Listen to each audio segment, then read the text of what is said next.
संतोष जी, ये जो अस्पताल की बात कर रहे हैं, पूरा क्या मामला है? मामला यह है कि हमारे द्वारा कई एप्लीकेशन मुख्य अधिकारी महोदय को, मुख्यमंत्री को, माननीय ब्रजेश पाठक जी को, स्वास्थ्य मंत्री जी को, अपर निदेशक को, मुख्य अधिकारी जनपद संत कबीरनगर, जिलाधिकारी संत कबीरनगर और सामुदायिक स्वास्थ्य केंद्र मलौली, कई एप्लीकेशन दिया गया कि इस क्षेत्र में कई हॉस्पिटल, कई पैथोलॉजी जिस डॉक्टर के नाम से रजिस्ट्रेशन है वो डॉक्टर अल्ट्रासाउंड सेंटर पर एक दिन भी नहीं पाए जाते हैं।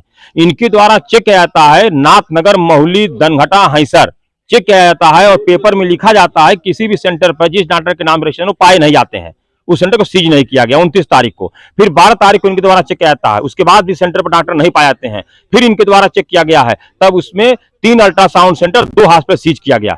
जबकि आर्या हॉस्पिटल उमरिया बाजार में रजिस्ट्रेशन नहीं है, उस हॉस्पिटल में डिलीवरी का ऑपरेशन कराया जा रहा है। जिस समय इन्होंने हॉस्पिटल को सीज किया, 4 मरीज उसके अंदर थे। सीएमओ महोदय के द्वारा आज भी वो हॉस्पिटल कैसे खुला है, आज दिनांक 6/1/2024 को हॉस्पिटल खुला हुआ पाया जा रहा है, जिसकी रिकॉर्डिंग हमारे पास आज मौजूद है। पूछने पर सीएमओ महोदय ये कहते हैं कि हॉस्पिटल में ऑक्सीजन पाइप लगाने के लिए दिया गया है। आप बतावें कि अगर उस हॉस्पिटल में ऑक्सीजन पाइप पहले लगा नहीं था तो चल कैसे रहा था? अगर चल रहा था तभी न सीज किया गया। कमी उसमें क्या है कि अब दिया गया है? ये भ्रष्टाचार है। स्वास्थ्य विभाग में माननीय फोन सरकारी नंबर पर अगर फोन किया जाता है तो मुख्य अधिकारी महोदय फोन को रिसीव कभी नहीं करते हैं। सरकार कहती है कि किसी भी व्यक्ति का नंबर आता है तो रिसीव किया जाए, लेकिन माननीय मुख्यमंत्री जी और माननीय ब्रजेश स्वास्थ्य मंत्री ब्रजेश पाठक जी के कथनों पर जो उन्होंने कहा है भ्रष्टाचार मुक्त करने के लिए, ये लोग भ्रष्टाचार को बढ़ावा दे रहे हैं। इस मामले को लेकर के आपने कहां-कहां शिकायत की थी? इस मामले को लेकर माननीय मुख्यमंत्री जी को मैंने नोटरी बयान हल्फी दिया है, माननीय ब्रजेश पाठक को दिया है, अपर निदेशक लखनऊ स्वास्थ्य भवन को दिया है, अपर निदेशक बस्ती मंडल बस्ती को दिया है, डीएम महोदय जनपद संत कबीरनगर को दिया है, मुख्य अधिकारी संत कबीरनगर को, सामुदायिक स्वास्थ्य केंद्र मलौली को, सबको मैंने लिख कर दिया है कि ये हॉस्पिटल अल्ट्रासाउंड क्लिनिक पैथोलॉजी अवैध रूप से संचालित हो रहे हैं। जबकि आप यहाँ से जिसका रजिस्ट्रेशन है जिस डॉक्टर के नाम से, वो डॉक्टर सेंटर पे एक दिन नहीं पाए जाते हैं। इनके द्वारा 3 बार चेक किया गया सेंटरों को, एक भी दिन इनके द्वारा वक्तव्य नहीं दिया गया कि सेंटर पर कोई भी डॉक्टर अल्ट्रासाउंड करते पाया गया हो। अवैध रूप से तो जैसा आप बता रहे हैं कि स्वास्थ्य महकमा के द्वारा अस्पताल को चेक किया जाता है और जिसके नाम से अस्पताल या पैथोलॉजी या एनीथिंग जो भी संचालित है वह डॉक्टर नहीं मिलते हैं, तो आखिर ये लोग कार्रवाई क्यों नहीं करते? आप बताइए, अभी 29 तारीख को चेक किए नहीं मिले, 12 तारीख को चेक किए नहीं मिले, अभी 2-3 दिन के पहले का आना चेक किया गया है। पेपर की कटिंग है, आप पेपर देख लीजिएगा कि 3 अल्ट्रासाउंड सेंटर, 2 हॉस्पिटल सीज किया जाता है। EMI हॉस्पिटल उमरिया बाजार, आर्या हॉस्पिटल और 3 अल्ट्रासाउंड सेंटर का नाम उसमें दर्ज है। आप बतावें को कैसे खुल गया? 2 दिन के सी हुआ आवाज, वो सेंटर चल रहा है कल से ही, उमरिया बाजार में सेंटर आर्या हॉस्पिटल चल रहा है और उसका प्रमाण जाकर आप देख सकते हैं, फूलों से लादा गया है। सुबह मेरे पास रिकॉर्डिंग है, रात की रिकॉर्डिंग है, एक दिन के पहले की रिकॉर्डिंग है। अस्पताल सील होता है और पुनः चालू हो जाता है, इसके पीछे ये भ्रष्टाचार की दंडी मुख्य अधिकारी जनपद संत कबीरनगर है। अगर नियम से होता तो नहीं खुलने पाता हुआ, न फायर ब्रिगेड का लाइसेंस है, न पदुफल का लाइसेंस है, वो खुला कैसे, चल कैसे रहा था? अगर अवैध पाया गया तो उस पर पहली बात मुकदमा दर्ज कराना चाहिए था, लेकिन इनके द्वारा मुकदमा दर्ज न कराकर ये कहा जा रहा मुख्य अधिकारी महोदय द्वारा कि मेरे द्वारा चाबी दिया गया है, वो शपथ पत्र दिए हैं कि मुझे हॉस्पिटल में कुछ काम कराना है।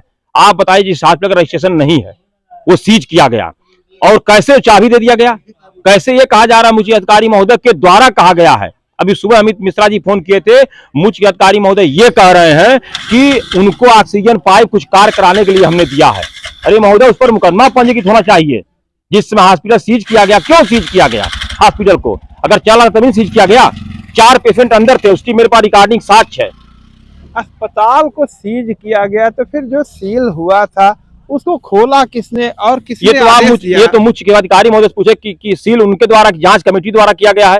पेपर की पूरी कटिंग आपके पास है, कौन कौन, शैलेंद्र सिंह उसमें है, कोई एक मैडम जी है, कई लोग का नाम पेपर में है कि ये लोग गए थे चेक करने के लिए। APNDT के जो शैलेंद्र सिंह नोडल उसके अधिकारी हैं, उनके द्वारा और एडिशनल सीएमओ के द्वारा जांच करके सीज किया गया था। अभी ऐसा तो नहीं कि सिर्फ कागजों में सील कर दिया, अस्पताल पूरी तरह से खुला रहा और कहीं स्वास्थ्य महकमा की मेरे द्वारा 509 एप्लीकेशन दिया गया है, 509 एप्लीकेशन दिया गया है समस्त अधिकारियों, स्वास्थ्य विभाग के मुख्यमंत्री से लेके नीचे से लेकर ऊपर से, लेकिन एक भी कार्रवाई नहीं हुआ। जब उस पर ज्यादा हुआ है, हमारे द्वारा नेटवर्क बयान हल्फी बनाकर मैंने हाई कोर्ट में PRL दाखिल किया है, जिसकी कल सुनवाई थी। मैं हाई कोर्ट इलाहाबाद था। स्वास्थ्य महकमा में आपने कितने वर्षों से एप्लीकेशन देने का काम शुरू किया है? लगभग 1 वर्ष हो गया।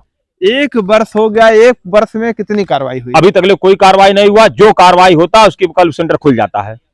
उनके द्वारा पेपर में कहा गया 12 तारीख को, 29 तारीख को कि जितने सेंटर चेक किए गए, महुली, नाथनगर, धनघटा, हैसर, जितने सेंटर चेक किए गए हैं, किसी भी अल्ट्रासाउंड सेंटर पर जिस डॉक्टर के नाम से रजिस्ट्रेशन है वो डॉक्टर एक भी दिन नहीं पाए गए। तो आप बताइए सेंटर खुला कैसे डॉक्टर नहीं थे? जैसा आप बता रहे हैं ये सब समस्या, इसको लेकर के अगर इस तरह की बात सामने आती है तो क्या माना जाए? इसे भ्रष्टाचार माना जाए। इससे भ्रष्टाचार क्या होगा कि एक एमबीबीएस रेडियोलॉजिस्ट का डॉक्टर 6 से लेकर 8 लाख रुपया लेकर सब डिग्री देकर चले जाते हैं और एक टेक्नीशियन के द्वारा अल्ट्रासाउंड करते हुए पाया जा रहा है। आप कहीं भी चले जाए, किसी भी अल्ट्रासाउंड सेंटर पर, आप किसी भी चौराहा पर, जिस डॉक्टर के नाम से रजिस्ट्रेशन डॉक्टर एक भी दिन भी नहीं मिलेगा। कहीं ऐसा तो नहीं कि यह लोग मरीजों के जीवन के साथ भी खिलवाड़ कर रहे हैं? आप बताइए, जो टेक्नीशियन है वो क्या मरीजों के साथ खिलवाड़ हो रहा है? 600 रुपया ले लेते हैं, 700 रुपया ले लेते हैं। आप जानते हैं कि मैं दवा करा रहा हूँ, अल्ट्रासाउंड करा रहा हूँ, और कर आपको दे देते हैं। खिलवाड़ हो रहा है स्वास्थ्य के साथ, आपको जिंदगी साथ खिलवाड़ हो रहा है। 1 वर्षों से आप इसकी शिकायत कर रहे हैं और शासन स्तर तक शिकायत कर दी, तो उसका कितना कोई प्रमाण नहीं है। अभी आप बता दें 6-7 महीना हुआ, हैसर के एक विजय साहनी है, उनके पतों का ऑपरेशन धनघटा ऐसे हॉस्पिटल में किया गया जिस डॉक्टर ने ऑपरेशन का, उनके पास सर्जन की डिग्री है ही नहीं और उनके द्वारा ऑपरेशन कर दिया गया। बच्चा भी मर गया और उसकी मां भी मर गई। अच्छा बच्चा दोनों लोग मर जाते हैं बिना रजिस्ट्रेशन हॉस्पिटल पे। और जिस अल्ट्रासाउंड के रिपोर्ट पर हुआ था वो डॉक्टर कहते हैं कि अल्ट्रासाउंड गलत था। बताइए, उस पर कोई कार्रवाई नहीं। तो नहीं कि स्वास्थ्य महकमा इन लोगों से मिलीभगत? एकदम मिलीभगत है। जब ये लोग चलते हैं खलीलाबाद से, जो आते हैं उसके पहले सबको पता चल जाता है, सेंटर बन जाता है। आप पत्रकार हैं और आप इस जगत में चल रहे हैं, जानते होंगे कि चलने से पहले सेंटर वालों को पता लग जाता है कि अधिकारी चले, सेंटर बन जाता है। आप मलौली चौराहा चले जाइए, यहाँ से 500 मीटर मलौली चौराहा है, सामुदायिक स्वास्थ्य केंद्र है, आप पता कर लीजिए, आने से पहले बंद हो जाता है सेंटर। तो जो यहाँ पे मलौली, जैसा आप बता रहे हैं, मलौली से 500 मीटर दूर सेंटर पे है, यहाँ चिकित्सा अधिकारी बैठते हैं, तो यह लोग कभी अस्पतालों आप इसी बात को मुख्य चिकित्सा अधिकारी सामुदायिक स्वास्थ्य केंद्र हैसा बाजार से पूछिए, हैसा बाजार से पूछिए कि उन्होंने आज तक कितनी बार चेक किया सामुदायिक स्वास्थ्य केंद्र मलौली के सामने, कितना पैथोलॉजी चलता है, कितना अल्ट्रासाउंड सेंटर चलता है, कितना मेडिकल स्टोर चलता है, क्या वो सारे रजिस्ट्रेशन है कि जिस फार्मासिस्ट के नाम रजिस्ट्रेशन है, क्या वो फार्मासिस्ट बैठे पाए जाते हैं? एक भी दिन नहीं पाए जाते हैं। ये भ्रष्टाचार की जननी है। जो चिकित्सा अधिकारी, उन्होंने कभी इसकी शिकायत की? आपने जानकारी की कि उन्होंने कभी शिकायत की? शपथ पत्र के मार्फत से आपके द्वारा नहीं, चिकित्सा अधिकारी के द्वारा कभी इसकी शिकायत की गई? कभी नहीं की गई होगी। अगर किया गया होता तो सटरा बंद करते हैं लोग, रजिस्ट्रेशन करा के अपने यहाँ चिप्पड़ लगाकर रजिस्ट्रेशन करा, डॉक्टर का नाम लिखकर काम करते सिस्टम से। लेकिन सिस्टम सब भ्रष्ट एकदम है। तो जैसा आप बता रहे हैं कि स्वास्थ्य महकमा पूरी तरह से करप्ट हो गया, अब इसको लेकर के आगे क्या कदम उठाएंगे? हाई कोर्ट में याचिका दाखिल किया हूँ। 11 उसमें नामी सेंटर है, पैथोलॉजी है, अल्ट्रासाउंड सेंटर है और हॉस्पिटल है। 11 सेंटर को आरटीआई से मेरे द्वारा मांगा गया है, जवाब उन्होंने कुछ दिया, कुछ नहीं दिया है।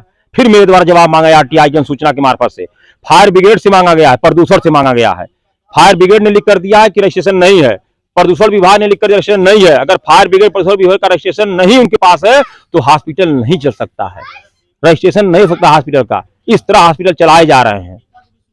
अभी आप देखें कि किस तरह से हमारे साथ ये बेबाक होकर के अपनी बात रख रहे हैं और ये बता रहे हैं कि इस बारे में इन्होंने हाई कोर्ट में पीआई दाखिल कर रखा है। बहरहाल हाई कोर्ट का क्या मामला आएगा ये तो बाद में पता चलेगा, लेकिन जिस तरह से ये बता रहे हैं स्वास्थ्य महकमा पूरी तरह से करप्ट हो चुका है। बहरहाल इसमें आगे क्या होता है यह तो हाई कोर्ट के आदेश के आने के बावजूद होगा, लेकिन स्वास्थ्य महकमा को इस मामले में जागरूक होना चाहिए जिससे मरीजों की और उनके जीवन के साथ खिलवाड़ न हो। आप लगातार हमारे साथ देखते रहिए SMT News 24। हम आगे भी इसमें दिखाएंगे कि आगे क्या अपडेट रहे।